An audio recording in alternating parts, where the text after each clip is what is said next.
Parmi les 4 finalistes, le peintre d'origine chinoise Xi Lei a été sélectionné comme lauréat du prix Marcel Duchamp. Je suis ravie de retrouver en visio Ronan Grossiat, qui est secrétaire général de l'ADIAF, prix Marcel Duchamp, ADIAF, Association pour la diffusion internationale de l'art français. Bonjour Ronan Grossiat, merci d'être avec nous. Bonjour Sybille, merci de m'accueillir. Tout d'abord, est-ce que vous pouvez nous rappeler quelles sont les missions au quotidien et puis aussi autour du prix Marcel Duchamp de l'ADIAF? Alors, l'ADIAF, l'association que vous avez évoquée, a été créée en 1994 par Gilles Fuchs, avec comme objet de promouvoir la scène française dans toute sa diversité, et particulièrement à l'étranger, bien sûr, avec 3 actions clés. Le prix Marcel Duchamp en tant que tel, qui est renouvelé chaque année en partenariat avec le Centre Pompidou et pendant les années de rénovation du Centre Pompidou avec le Musée d'Art moderne de la ville de Paris que nous remercions tous les deux. Ce sont de très belles institutions et qui parrainent également les artistes dans la durée. Donc le prix Marcel Duchamp est la première des actions. Il a été créé en l'an 2000. Assez facile de s'en rappeler, nous sommes à la 25e édition et il y a un programme exposition en France, dont une triennale qui s'appelle De leur temps.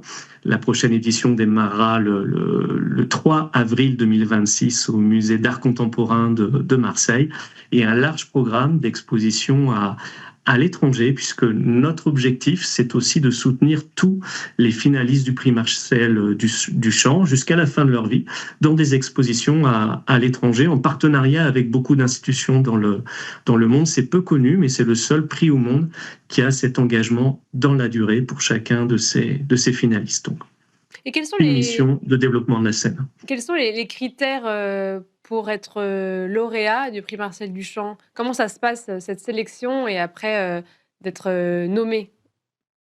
Alors, pour être nommé prix Marcel Duchamp, au prix Marcel Duchamp, il n'y a pas réellement de candidature. Ce n'est pas un modèle avec envoi de dossier.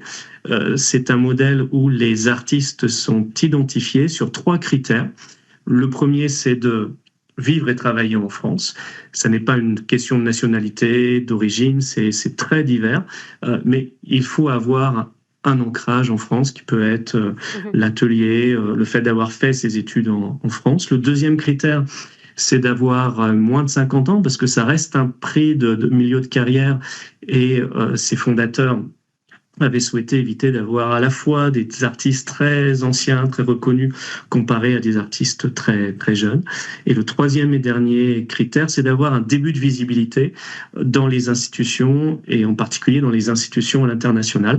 Ça reste un des prix les plus réputés au monde, et donc c'est réservé à des artistes qui ont déjà un début de pratique.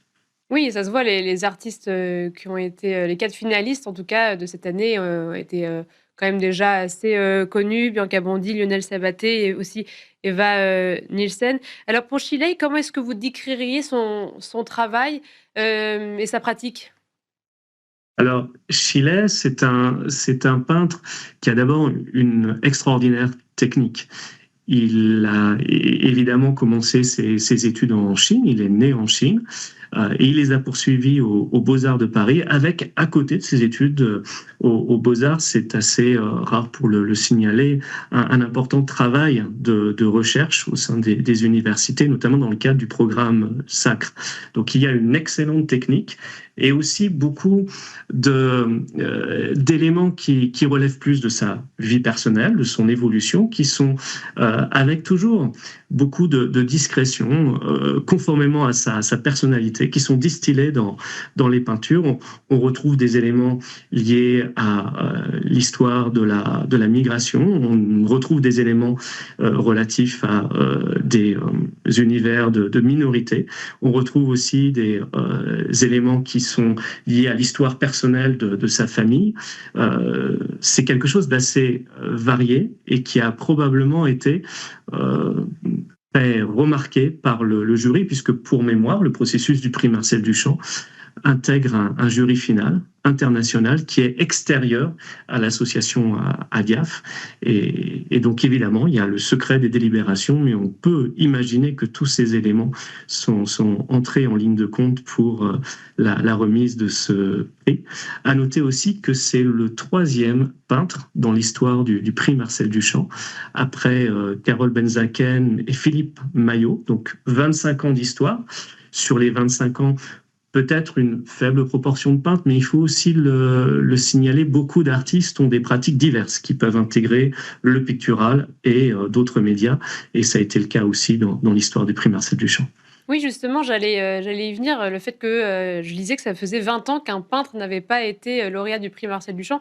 Est-ce que ça dit quelque chose de la peinture, d'une tendance? Comment est-ce qu'on peut voir ça? Ou c'est tout simplement le fruit du hasard et juste de la rencontre des pratiques artistiques? Je pense qu'il y a deux éléments à avoir en tête. La peinture a été vécue dans les dernières décennies comme étant parfois un monde et un média à part. C'est probablement de moins en moins le cas. Et aujourd'hui, au sein des nouvelles générations d'artistes, il y a un petit peu moins de dogmes, un petit peu moins de doctrine, de segmentation, et une très très grande ouverture. Donc, parmi les artistes du prix Marcel Duchamp, au-delà des 3 peintres et que l'on salue, que j'ai salué, il y a beaucoup d'artistes qui ont utilisé l'univers pictural également au sein de leur travail. On peut parler de Mimosa Echar, qui est professeur et responsable d'atelier peinture aux Beaux-Arts de Paris et qui produit une certaine forme de peinture avec un mélange d'une grande variété de matériaux. On pourrait aussi évoquer Latifa Ekshakh, on peut évoquer Tariki Swanson, qui à la fois est sculpteur à la base, mais a une pratique picturale de dessin tout à fait extraordinaire. Donc la variété des pratiques artistiques se reflète aujourd'hui et depuis plusieurs années dans le prix Marcel Duchamp. Et donc ce que le jury récompense, c'est beaucoup la pratique, quelle qu'elle soit, et la virtuosité de la pratique. Et puis dernière question, cette année, donc c'est la première fois que le prix Marcel Duchamp était remis au Musée d'Art moderne de la ville de Paris. Comment est-ce que vous avez vécu cela? Est-ce que ça a apporté des changements dans votre organisation, dans quoi que ce soit, ou c'était vraiment que de la forme?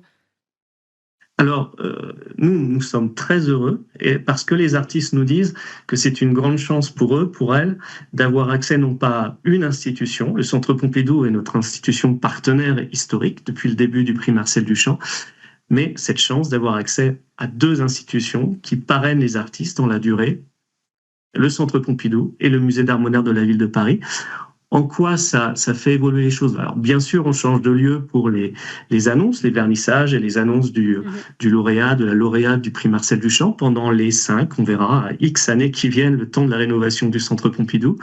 Mais il y a également un double curating, c'est-à-dire 2 commissaires d'exposition par prix Marcel Duchamp, un désigné par le Centre Pompidou, un désigné par le Musée d'Art moderne de la ville de Paris.